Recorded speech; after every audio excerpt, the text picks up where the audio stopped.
ओम शांति। आज 2 सितंबर 2023 के साकार मधुर महावाक्य हैं। मीठे बच्चे, अभी तुम्हारी ज्योति जगी है। ज्योति जगना अर्थात बृहस्पति की दशा बैठना। बृहस्पति की दशा बैठने से तुम विश्व के मालिक बन जाते हो। प्रश्न है आज की मुरली का कि सतयुग में हर घर की विशेषता क्या होगी, कलयुग में हर घर क्या बन गए हैं। क्या प्रश्न है आज का कि सतयुग में हर घर की विशेषता क्या होगी और कलयुग में हर घर क्या बन गए हैं। उत्तर है इसका कि सतयुग में हर घर में खुशियाँ होंगी, सबकी ज्योति जगी हुई होगी। कलयुग में तो घर घर में गमी चिंता है, हर घर में अंधियारा है, आत्मा की ज्योति उझाई हुई है। बाप आए हैं अपनी ज्योति से सबकी ज्योति जगाने, जिससे फिर घर घर में दिवाली होगी। गीत है आज की मुरली का माता ओ माता। ओम शांति। बच्चों ने माँ की महिमा सुनी। यूँ वास्तव में उपमा तो एक ही होती है। माँ को भी जगदम्बा बनाने वाला, जन्म देने वाला फिर भी कोई और है। ऐसी माँ को भी जन्म किसने दिया, कहेंगे पतित पावन परमपिता परमात्मा शिव ने। फिर भी महिमा हो जाती है एक ही ज्ञान सागर पतित पावन परमपिता परमात्मा शिव बाबा की। वह बैठ बच्चों को अपना और अपनी रचना के आदि मध्य अंत का और पतितों को पावन बनाने का राज समझाते हैं। यह तो बच्चे समझ गए हैं। इस समय पतित राज्य है, जिसको रावण राज्य कहा जाता है। अभी दशहरा आता है, यह तो समझाया गया है। यह सब अंधश्रद्धा के उत्सव हैं। ऐसे तो कोई है नहीं कि एक रावण था, लंका थी, लंका सिलोन को कहा जाता है। दिखाते हैं वहाँ सागर पर बंदरों ने पुल बनाई। वास्तव में यह सब है दंत कथाएँ। ऐसे तो है नहीं कि 10 शीश वाला कोई रावण था, लंका में राज्य करता था। फिर तो उनकी एफिजी लंका में ही जलानी चाहिए। रावण को जलाने का भारत में ही रिवाज है और कोई जगह नहीं जलाते। अखबार में भी यहाँ के लिए ही पड़ता है। सबसे जास्ती उत्सव मैसूर का महाराजा मनाते हैं। उनका शायद इस दंत कथा से प्रेम दिखाई पड़ता है। अब इस पर समझाना तुम बच्चों का काम है। एफिजी तो दुश्मन का बनाकर जलाया जाता है, जैसे आगे हिटलर का एफिजी बनाकर जलाते थे। दुश्मन तो बहुतों के होते हैं। अब रावण किसका दुश्मन था? भारतवासियों का दुश्मन था, परंतु दुश्मन को भी एक बार जलाया जाता है। ऐसे तो कोई भी नहीं करते जो हर वर्ष दुश्मन का एफिजी यानी बुत बनाकर जलाते। दुश्मन का एफिजी तो बनाते हैं, परंतु वर्ष वर्ष तो नहीं जलाते। यह रावण फिर कौन है जिसका भारत में बहुत समय से 10 शीश वाला एफिजी बनाकर जलाते रहते हैं? यह दुश्मन कब से हुआ जो मरता ही नहीं? आखिर खत्म हो गया, सदैव रह गए ही? तुम बच्चे जानते हो भारत ही पवित्र था, फिर भारत को ही रावण ने अपवित्र बनाया है। अभी रावण राज्य है, अगर लंका का राजा था तो रानी भी होगी। तुम तो यह बातें मानेंगे नहीं। रावण अभी तक जीता है। वह क्या कुछ भी समझते नहीं। जीता है, फिर उनके एफिजी बनाकर जलाते रहते हैं। एक बार जलाया फिर क्या हुआ, हर वर्ष जलाते रहते हैं। तो तुम बच्चों को समझाना चाहिए। कमेटी के बड़े जो बनते हैं, जैसे मैसूर का महाराजा है, वह बहुत मनाते हैं। फॉरेनर्स को भी देखने के लिए बुलाते हैं। समझेंगे शायद यह ऐसा हुआ होगा, परंतु ऐसा तो कभी हुआ नहीं है। नाटक बना देते हैं, रावण का भी नाटक बनाते हैं।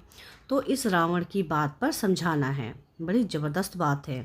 अभी तुम रावण राज्य में बैठे हो। पतित दुनिया को ही रावण राज्य कहा जाता है।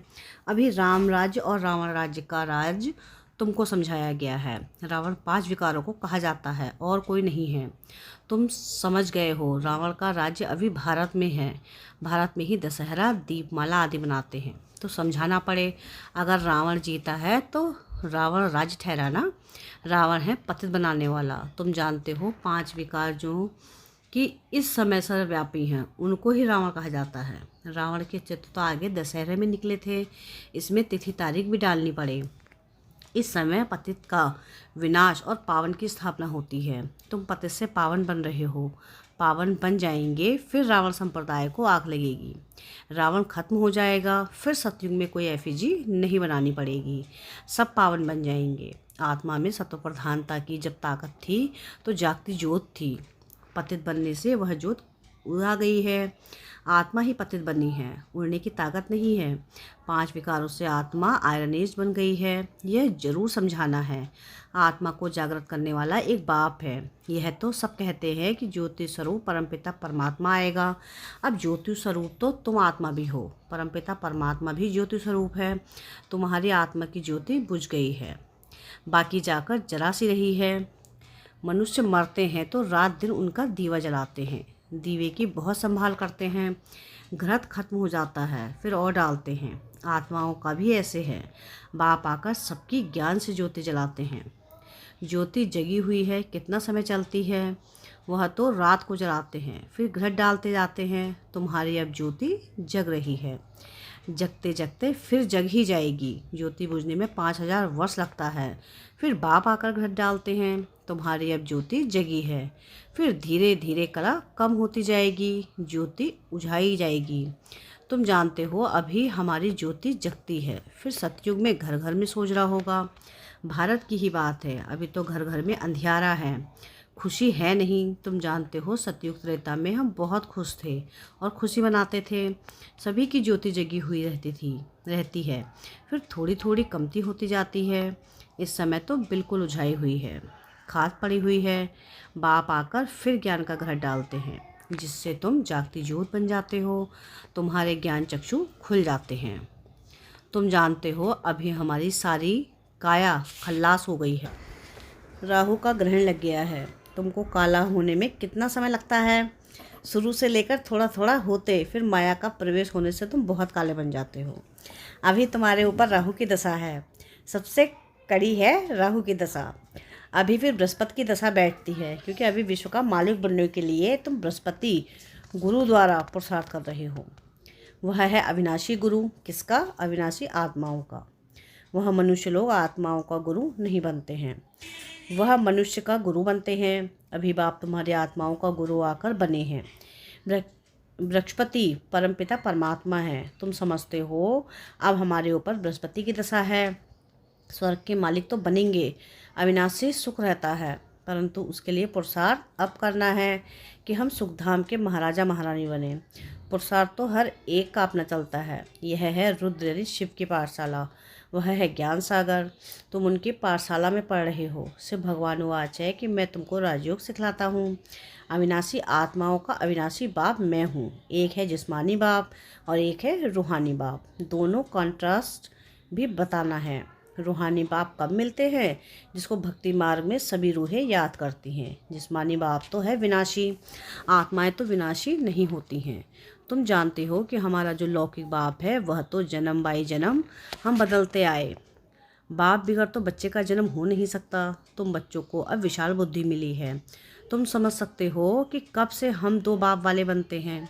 सतयुग में तो एक ही लौकिक बाप होता है, उनको ही याद करते हैं। आत्माओं को उस रूहानी बाप को याद करने की दरकार नहीं रहती। आत्माओं को सतयुग में तो एक ही लौकिक बाप होता है। वहाँ शरीर भी गोरा होता है, मिलता है, प्रारब्ध भोगते हैं ना, इसलिए वहाँ बाप को याद नहीं करते। तो तुमको यह समझाना है, भक्ति मार्ग में है एक विनाशी लौकिक बाप, वह तो हर जन्म में दूसरा मिलता है। तुम आत्मा तो अविनाशी हो, अविनाशी बाप को याद करती हो। कहते भी हैं परमपिता परम धाम में रहने वाले पिता। लौकिक पिता को कभी परमपिता नहीं कहेंगे। यह 2 बाप का राज समझाना बहुत जरूरी है। रावण का राज भी समझाना है। रावण राज अर्थात पतित राज्य अभी है, इसलिए पतित पावन बाप को बुला रहे हैं। वह है अविनाशी बाप। 2 बाप जरूर सिद्ध करने हैं। आत्माओं का भी बाप है, इसलिए पारलौकिक परमपिता परमात्मा को याद करते हैं।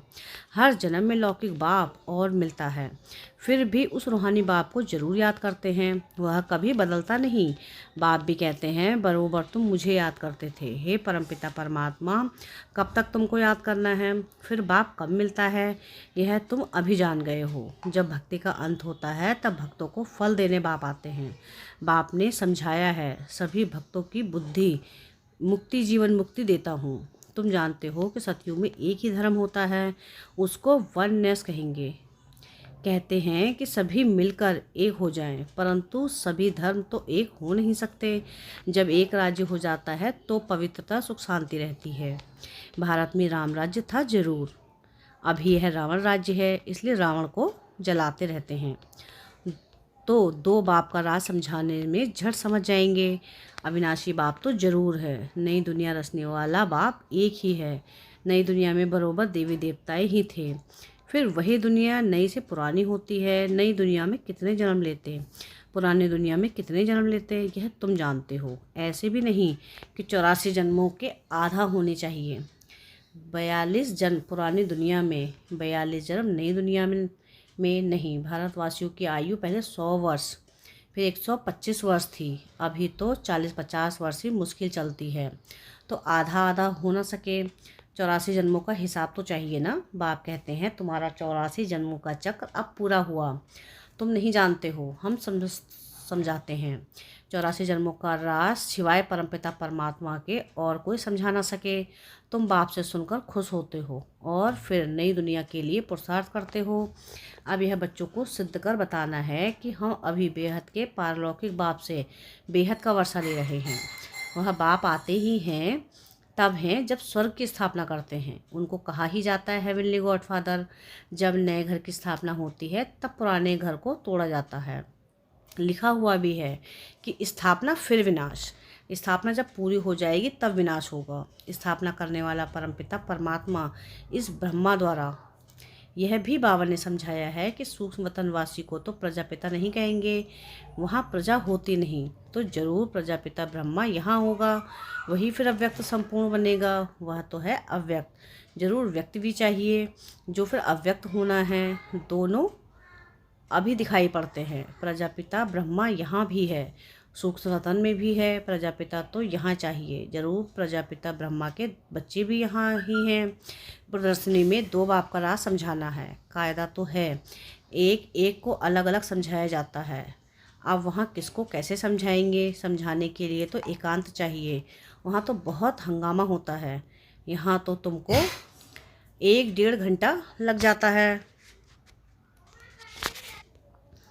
वहाँ इतनी भीड़ में तो समझाना बड़ा मुश्किल हो जाएगा। अनेक प्रकार के धर्म वाले हैं, कोई क्या कहेंगे कोई क्या। चुप कर तो बैठेंगे नहीं। तुम सुनाएंगे, एक लौकिक जिस्मानी बाप है, दूसरा पारलौकिक रूहानी बाप है। वह है परमपिता परमात्मा। अब ब्रह्मा द्वारा स्थापना कर रहे हैं स्वर्ग की। नरक का विनाश भी सामने खड़ा है। महाभारी लड़ाई है ना।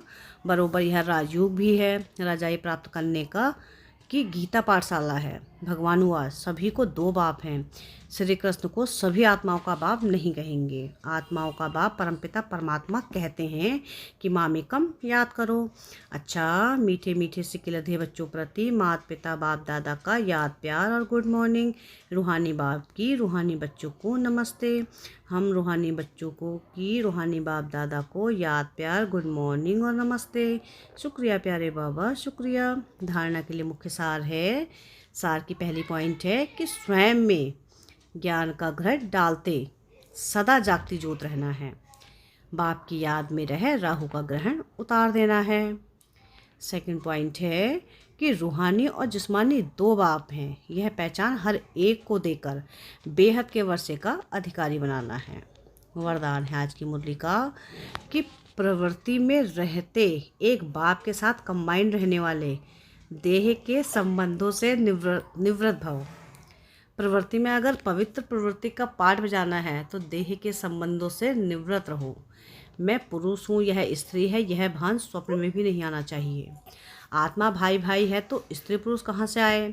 युगल तो आप और बाप हो। यह तो निमित्त मात्र सेवा अर्थ है, बाकी कंबाइंड रूप में आप और बाप हो। ऐसा समझकर चलो, तब कहेंगे हिम्मतवान विजयी आत्मा।